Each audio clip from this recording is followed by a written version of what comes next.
So the person that we see in Revelation chapter 1 who has a face shining like the sun, he's also talked about in Daniel. We're going to look at him today in the book of Daniel and see how he applies to the book of Revelation.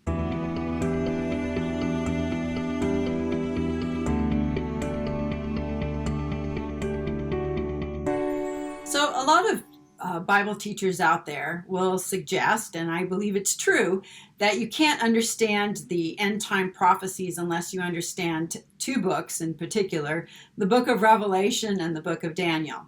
And there are a lot of references in the book of Daniel that show up in the book of Revelation. So a lot of people, when they teach on end times, they will sort of focus on the 70 weeks of Daniel that are found in Daniel chapter 9, verses, I think, 25 through 27. They kind of omit the first part of Daniel 9, don't even really talk about the context for this 70 weeks of years that we see in Daniel chapter 9. And so one of the problems we have with prophecy is that we get really focused in on the microscopic, on the very, very small stuff, and we don't really have this big picture view, whether it's of Daniel or of Revelation, because with books like that, with prophetic books, you have to kind of be familiar with the whole thing before you can really understand any part of it. And that makes prophecy a lot more difficult when it comes to Bible study, because you have to be persistent, you have to be very familiar with what you're looking at, and you have to be able to have a sort of a broad knowledge of Old Testament and New Testament too. So prophecy isn't like the easiest thing to understand, but it's not that hard either. It's very easy once somebody points out passages that are relevant that you go, oh, yeah, I can see that. It's not hard to see. So the book of Daniel is 12 chapters. The first 6 chapters are basically the story of Daniel and his life, Daniel in the lion's den, Nebuchadnezzar, the story of Daniel's 3 friends in the fiery furnace. All the stories are in the first 6 chapters. Chapters 7 through 12 are the prophecies. It's the prophetic stuff, and it focuses mostly on kings. Not kingdoms, but kings.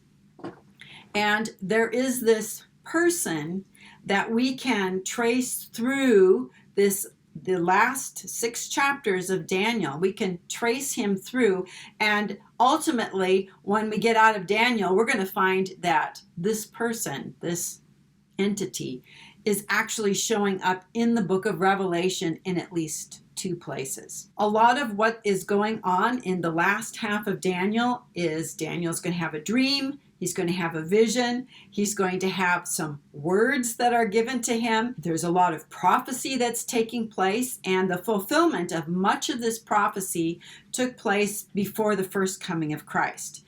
In fact, the fulfillment of the prophetic word that Daniel is given in Daniel chapters 7 through 12 is so precise. It's so precise that people thought Daniel must have been written after the fact, and they keep trying to attach a late date to it, but you can't do that. Daniel was definitely written before the life of Christ.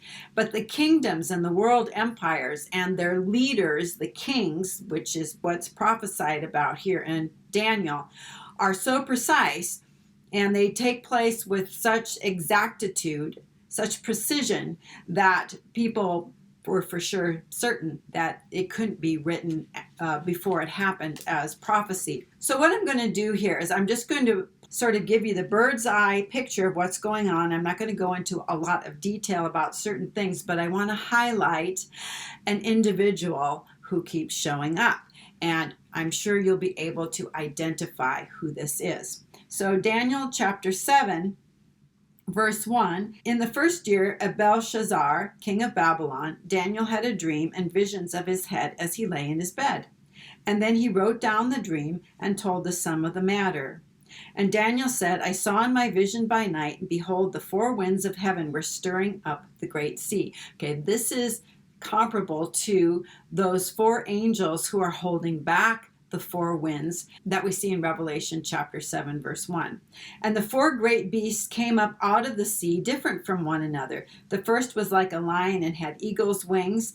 And then as I looked, its wings were plucked off. It was lifted from the ground and made to stand on 2 feet like a man, and the mind of a man was given to it.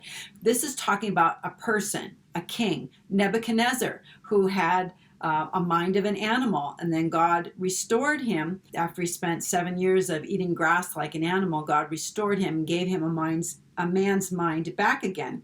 Okay, and then there are more beasts that are listed, and there are, until we get to this fourth beast, which was terrible, and that's in verse 7. It was exceedingly strong, great iron teeth. It was different from the ones before it. It broke into pieces. Of course, this is a picture or a sort of a prophecy of the Antichrist who's coming.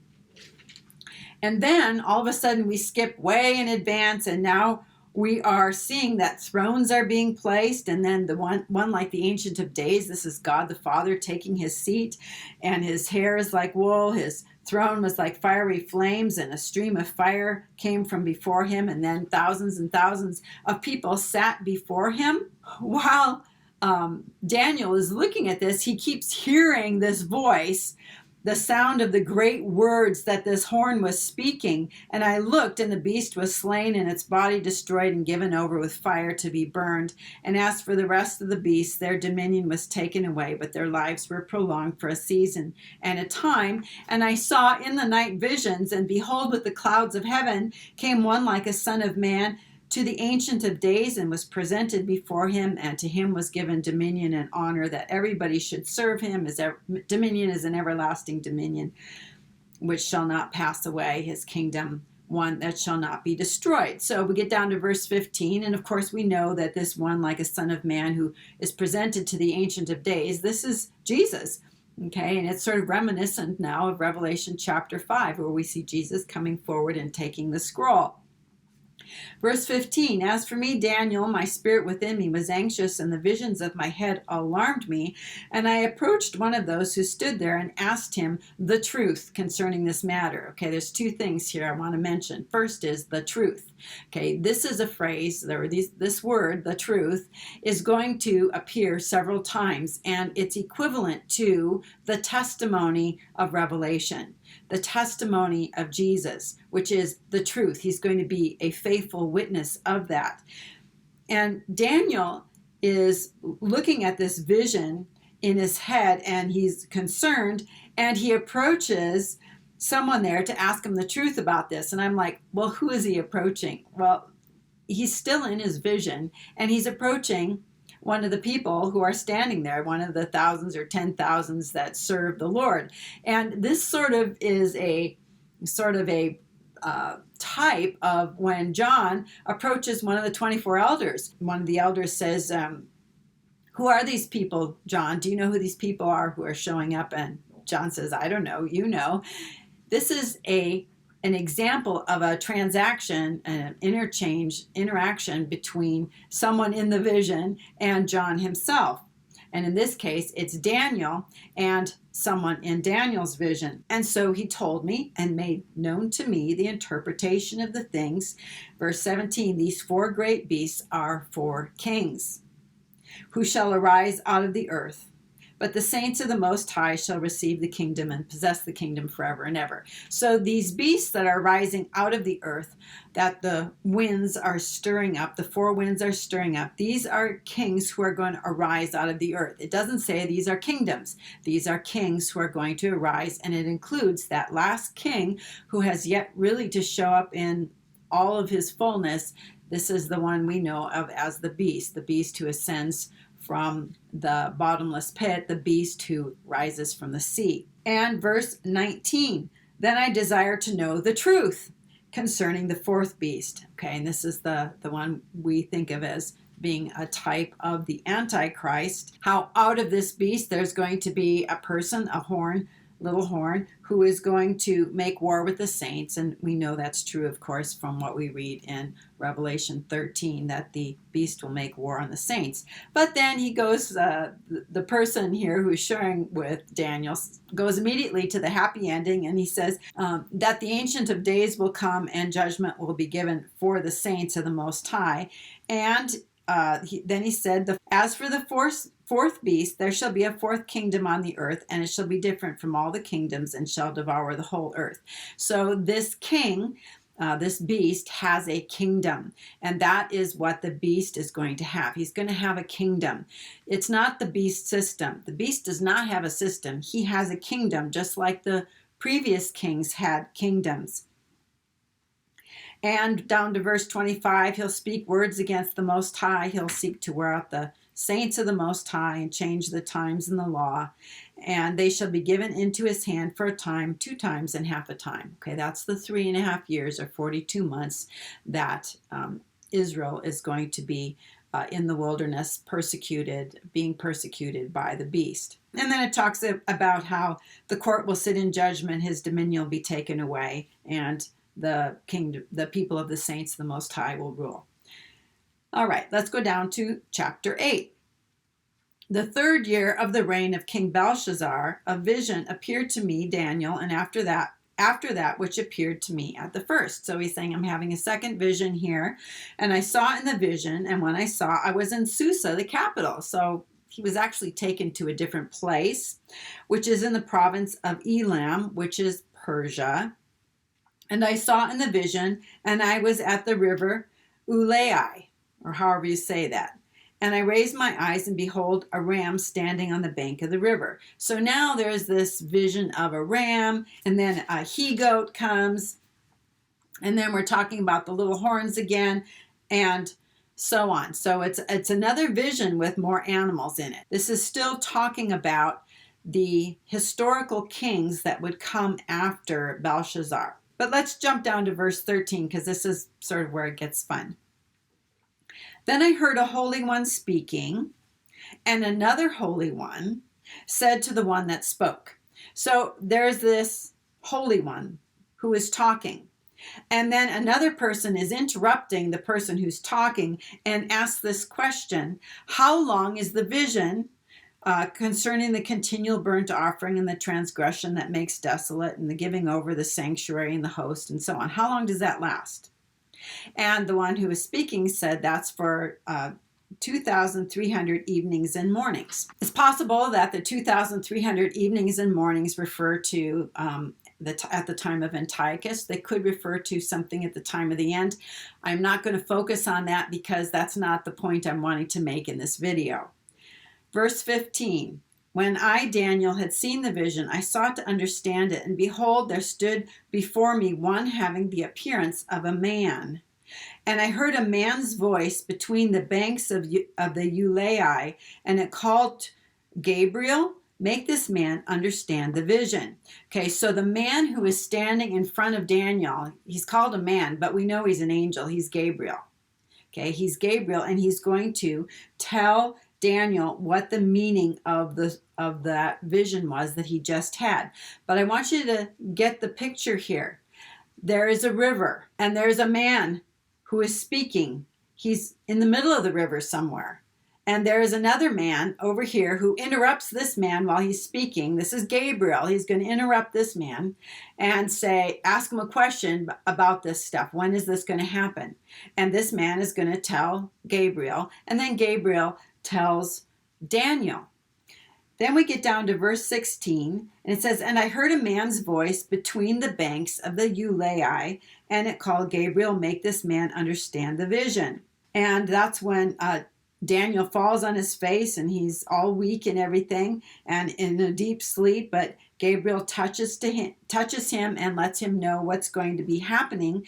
And he's talking about verse 20, the ram you saw with the 2 horns, those are the kings of Media and Persia, and the he-goat is the king of Greece. The great horn between his eyes is the first king, that was Alexander, the horn that was broken, in place of which 4 arose.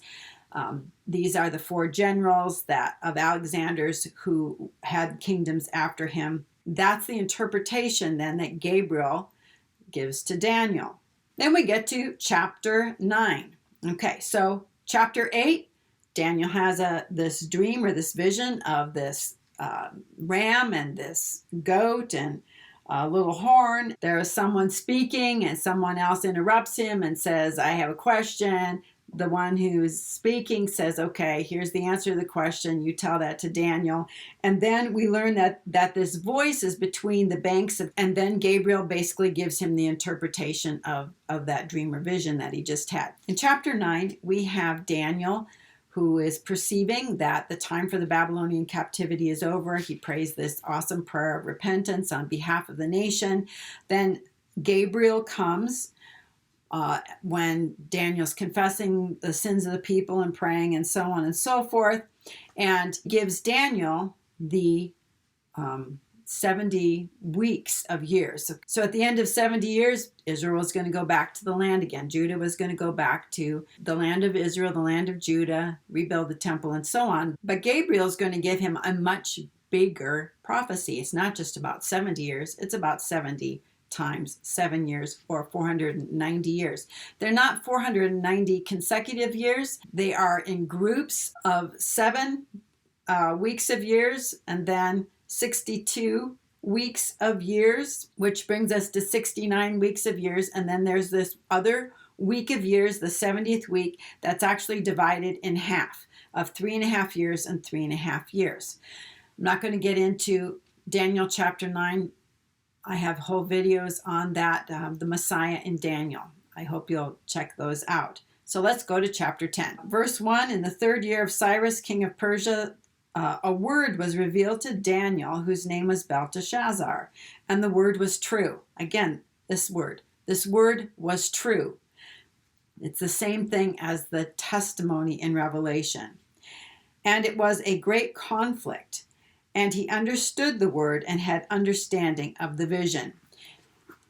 Then it goes on to say how Daniel, for 21 days, had been fasting and praying. And he was standing on the bank of the river, this time the Tigris River. Verse 5, this is a key passage right here. I lifted up my eyes and looked, and behold, a man clothed in linen, whose loins were girded with the gold of Uphaz. His body was like beryl, his face like the appearance of lightning, his eyes like flaming torches, his arms and legs like the gleam of burnished bronze, and the sound of his words like the noise of a multitude. And I, Daniel, alone saw the vision, for the men who were with me did not see the vision. But a great trembling fell upon them, and they fled to hide themselves. So I was left alone and saw this great vision, and no strength was left in me, and my radiant appearance was fearfully changed, and I retained no strength. Then I heard the sound of his words, and when I heard the sound of his words, I fell on my face in a deep sleep with my face to the ground. And behold, a hand touched me and set me trembling on my hands and knees. And he said to me, O Daniel, man greatly beloved, give heed to the words that I speak to you, and stand upright, for now I have been sent to you. Let me read another passage for you. Then I turned to see the voice that was speaking to me. And on turning, I saw 7 golden lampstands, and in the midst of the lampstands, one like a son of man, clothed with a long robe and with a golden girdle about his breast, and his hair and his head were white as wool, white as snow. His eyes were a flame of fire. His feet were like burnished bronze, refined as in a furnace, and his voice was like the sound of many waters. In his right hand he held 7 stars, and from his mouth issued a sharp 2-edged sword, and his face was like the sun shining in full strength. And when I saw him, I fell at his feet as though dead, but he laid his right hand upon me, saying, Fear not, I am the first and the last, the living one. I died, and behold, I am alive forevermore, and I have the keys of death and Hades. Okay, I hope you can see that the person that we know as Christ in Revelation chapter 1 is being depicted here in the book of Daniel. That this man, this one like a son of man, who is sent to Daniel, who is an angel, a messenger who is sent to Daniel, is the same person who is the angel or the messenger who comes from God, who is being sent to John. to give John the message. In Daniel, it's the truth, to show him the truth about what is going to happen. In Revelation is to show John the testimony of what God has promised and said will happen. Daniel fell at this person's feet as though dead. John fell at Jesus' feet as though dead. And in both cases, with Daniel and with John, Christ. In one case with Daniel, it's the pre-incarnate Christ who appears. He lifts Daniel up to his feet. He allows Daniel to have the strength to hear the message. And in Revelation, he lifts John and gives him the strength to be able to understand and hear the message. This is the passage that we should be focusing on this person in the book of Daniel. The person we see in Revelation chapter 1, who is Jesus, is not being symbolized by a priest or by a king.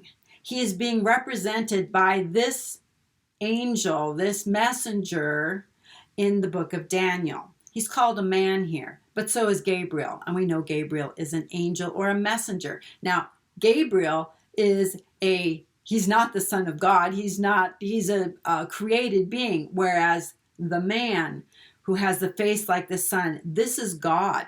This is the Son of God. Verse 11 of Daniel chapter 10. And then he said to me, O Daniel, man greatly beloved, give heed to the words that I speak to you and stand upright, for now I have been sent to you. And while he was speaking this word to me, I stood up trembling. And then he said to me, fear not, Daniel, for from the first day that you set your mind to understand and humbled yourself before your God, your words have been heard, and I have come because of your words. The prince of the kingdom of Persia withstood me 21 days. Now, back in the day, I used to think that this was Gabriel, the angel Gabriel, who was being withstood. It's this pre-incarnate Christ who the prince of Persia, this entity, it's a spiritual archon. It's someone who is a prince, a spiritual prince over Persia, basically was saying to Christ before he became a man, you can't come here. You can't. I'm opposing you. You're not allowed in. You're not allowed in. This is my place. You're not allowed in. And then what this man, who is Jesus, says is that Michael, one of the chief princes, came to help me. So I left him there with the prince of the kingdom of Persia. So Michael, who is a very powerful warrior angel, came and basically took over, created an opening where this man, this angel with a face like the sun, could come and see Daniel. You know, God does not very often send his son to communicate a prophecy like this. It's people who are moved by the Holy Spirit who receive a prophetic word. God sent his son, the eternal son, to communicate this message to Daniel, and the prince of Persia was opposing that. You can't come through here. You can't deliver that message. Michael came, and however they do things in the spiritual realm, Michael created an opening or a way for the Lord to get through here. All of this is really mystifying to me, how it is that the archon or the prince of Persia would not step aside and allow Christ to come through, but he was resisting and opposing it. Just like Michael disputed with Satan over the body of Moses, there was this dispute, and basically Satan was digging in his heels that, no, I'm not going to release the body of Moses to you. It belongs to me. And ultimately, Michael got his way, but there is this opposition that we see in the spiritual realm. And I think this is going to come into play after we're made immortal, when the child is born, and and Satan, as the dragon, wants to devour the child. The word devour and the word war or fight come from the same root word in the Hebrew language. So to fight someone or to war with them is to seek to devour them, to basically destroy them. And this is a kind of warfare that's going on. This stuff happens among entities that are immortal. So it has to do with a kind of strength or power, and it's very legal. Okay, there is a kind of legalism that fallen entities want to use to oppose certain things from happening. That it's possible that Satan told Michael, look, it's not time for any resurrections yet. We're not going to allow Moses to be resurrected. And I think Moses was resurrected, but back into his mortal body, because I think he's one of the two witnesses that will be killed. But Michael wanted to take Moses to heaven in a mortal body. And Satan was like, the rules say you can't do that. But apparently what God wanted overrides whatever it is that Satan thinks he has a right to.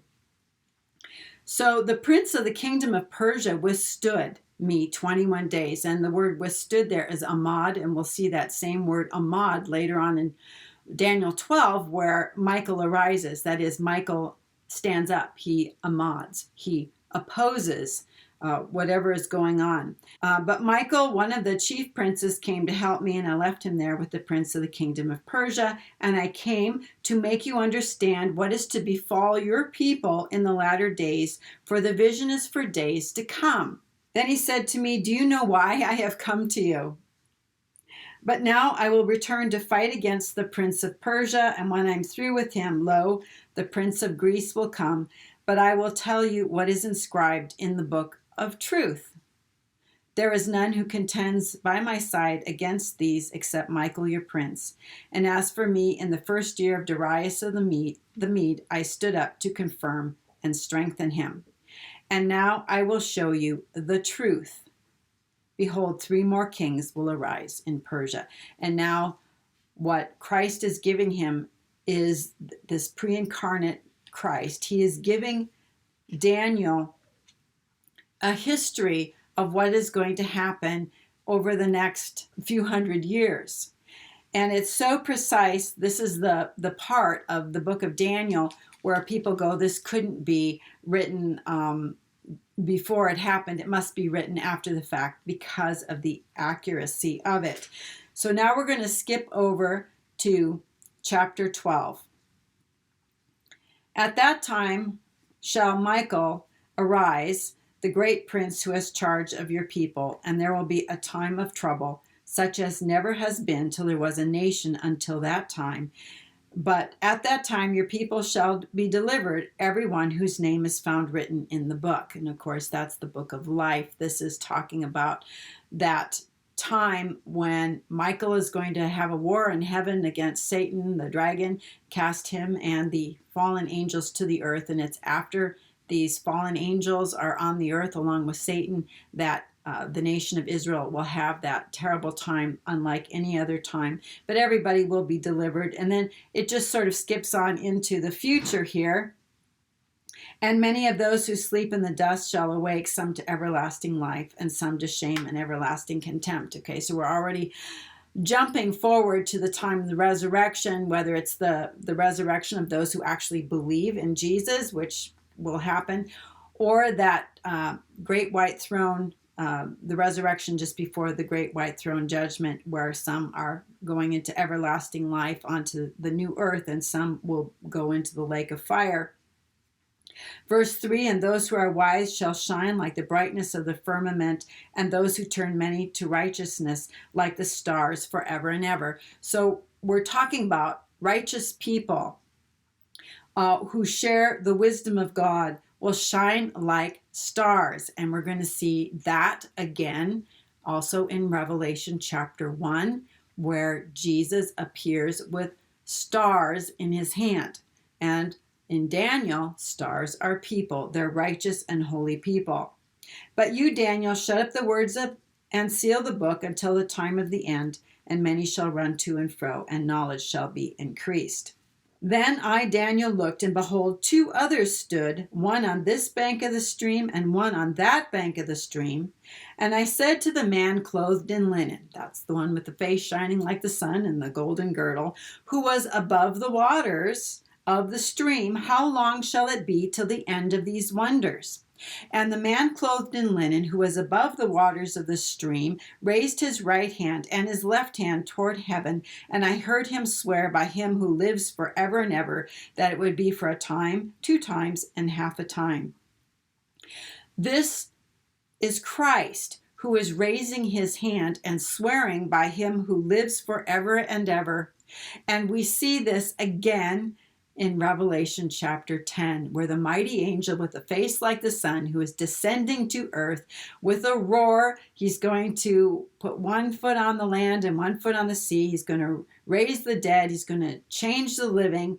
And he is going to swear that in the days when the 7th trumpet sounds, the mystery of God, as he announced to his servants, the prophets, would be fulfilled. That is, when you get to the 7th trumpet, the book of Revelation, which is this mystery that God has revealed about the end times, that it'll be fulfilled once you get to the 7th trumpet. And that's will be actually at the end of time, times, and half a time, which is what this angel is saying right here. And that when the shattering of the power of the holy people comes to an end, all these things would be accomplished. Okay, this is the parallel passage in Daniel chapter 12 goes with Revelation chapter 10.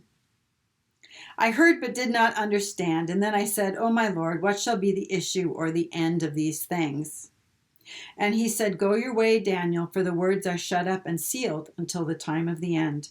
Many shall purify themselves and make themselves white and be refined, but the wicked shall do wickedly, and none of the wicked shall understand, but those who are wise shall understand. Okay. So this man who appears in Revelation chapter 7, chapter 10, and chapter 12, who has the face like the sun, who is above the river. At first he's above the Ulai River, and then he's above the Tigris River. He's the one who swears that it's going to be for time, times, and half a time, for 3.5 years, that the shattering of the holy people will be. For the mighty angel who does the same thing in Revelation 10, it's at the time when the 7th trumpet sounds that time period will be over. And we know that 7th trumpet is at the very end of the story of Revelation. It's 42 months after the reign of the beast begins. That's when Christ will return on the 1260th day after the abomination of desolation. So this entity, this one like a son of man, this one who has a face like the sun that we read about in those chapters, we're meant to take that messenger who's come to deliver the message. He delivered a message to Daniel. He delivered a message to John. It's the same person. It's meant to symbolize the same person who is Christ as God's messenger sent to deliver this prophetic message. And the second thing that I think is really super important is that this man in Daniel and Daniel were talking about the truth. That's something that's in the book of truth. That is true. In Revelation, we read about the truth, the testimony. We also read about people who do not have any lies in their mouth. There's no deceit found in them. They're about the truth. We also see that in the Gospel of John. Behold, an Israelite indeed, in whom there is no deceit or no lies. The testimony in Revelation is the testimony of the truth. Now, here's the thing. The book of Daniel, the prophecies in Daniel were so accurate. They were so precise that when they were fulfilled, after the fact, we look back and go, how could that be so precise? How could everything be so just the way it was said prophetically in the book of Daniel? We're going to look back someday at the book of Revelation, and we're going to go, that was so precise. It was exactly, everything turned out exactly the way it was written in the book of Revelation, down to the day. The 5 months, the 3.5 days, the 10 days of persecution, the 1,260 days the remnant of Israel is in the wilderness, the 42-month reign of the beast. All of these days, all of these times and feast days and everything are going to be so precise and so on the money, because the testimony that God gave Jesus to give to the angel, to give to John, who gave it to us, who guard and keep the testimony and do not change it. It's true. And everything that is written in the book is going to take place exactly the way the scriptures tell us. Now, we see through a mirror darkly. We are looking at this, but you know what? As the days draw nearer, everything is getting clearer and sharper, and it's more in focus. We're able to see what's happening in the world around us. We're able to see how these days are approaching. We're given greater clarity about what is going on, not only in the world, but how the prophecy is going to unfold, and we can see how it is going to unfold. We can see it coming. And we can actually know how many days between this and that, and how many days between, the abomination and the second coming, how many days we're here in an immortal body before we're taken up and glorified, how many days the 144,000 will be here before they're raptured, and so on. So it's extremely important that we understand this before we actually get into Revelation chapters 2 and 3. It's this messenger who is going to be delivering another message. This time it's to John, and John is going to give this message to the stars in Jesus' hand. And I believe that the stars in Jesus' hand are those among the 24 elders who are going to be in his heaven, those who are made immortal, who are identified as sons, who are going to inherit, who will be here for 7 days and then raptured on an 8th day when they're presented to God, given a new name. And I believe it's at that time that God's glory will be imparted to these people, and that it's that glory that is represented as stars. And Jesus is the bright morning star, and we are the stars in his hand. We're going to look at all of this more closely in upcoming videos. So I hope you'll stick around for that. Leave a comment in the comments section. Till the next video, I pray you have a very, very blessed day.